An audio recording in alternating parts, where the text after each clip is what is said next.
ذرا سوچو، جب ہر دروازہ بند ہو جائے، جب گھر میں خاموشی ہو اور دل میں طوفان، اور لوگ تمہیں یہ کہہ کر چھوڑ دیں اب کچھ نہیں ہو سکتا، اس لمحے اگر تم اللہ کی طرف دیکھ لو، اگر تم شکوہ چھوڑ کر سجدہ چن لو، تو کیا تم جانتے ہو اللہ ایسے راستے کھولتا ہے جہاں تم نے کبھی دستک بھی نہیں دی ہوتی۔ یہ کہانی ہے اس شخص کی جس کا سہارا ختم ہو گیا تھا۔ وہ ایک عام سا آدمی تھا، نہ بڑی ڈگری، نہ مضبوط سفارش، نہ جیب میں پیسہ، مگر ایک چیز اس کے پاس تھی جو بہت کم لوگوں کے پاس ہوتی ہے: اللہ پر مکمل توکل۔ ہر صبح وہ ایک ہی دعا پڑھ کر گھر سے نکلتا: یا اللہ، رزق بھی تو دے، عزت بھی تو دے، اور اگر آزمائش آئے تو صبر بھی تو دے۔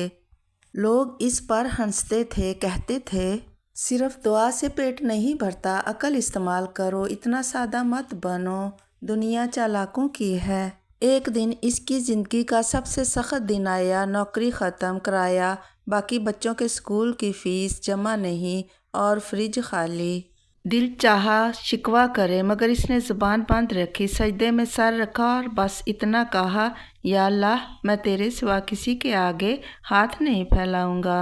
اگلی صبح وہ کام کی تلاش میں نکلا، ہر دروازہ بند ملا، ہر جگہ انکار، لوگوں کی باتیں تیر بن کر لگ رہی تھیں۔ واپس لوٹا تو دل بہت بھاری تھا، لیکن گھر کے دروازے پر ایک لفافہ رکھا تھا۔ اندر ایک پرچی تھی: ہمیں تمہاری ایمانداری یاد ہے، ایک پرانا قرض جو ہم بھول گئے تھے آج یاد آ گیا، یہ تمہارا حق ہے۔ لفافے میں اتنی رقم تھی کہ قرض بھی ادا ہو گیا، فیس بھی جمع ہو گئی، اور کئی دن کا راشن بھی آ گیا۔ اس کی آنکھوں سے آنسو بہنے لگے۔ اس نے آسمان کی طرف دیکھا اور کہا: یا اللہ، تو واقعی وہ ہے جو بند دروازوں کے بعد ایسے راستے کھول دیتا ہے جن کا ہمیں گمان بھی نہیں ہوتا۔ جب زمین کے سہارے ختم ہو جائیں تو آسمان والے پر یقین اور مضبوط کر لو، کیونکہ اللہ دیر کر سکتا ہے، اندھیر نہیں کرتا۔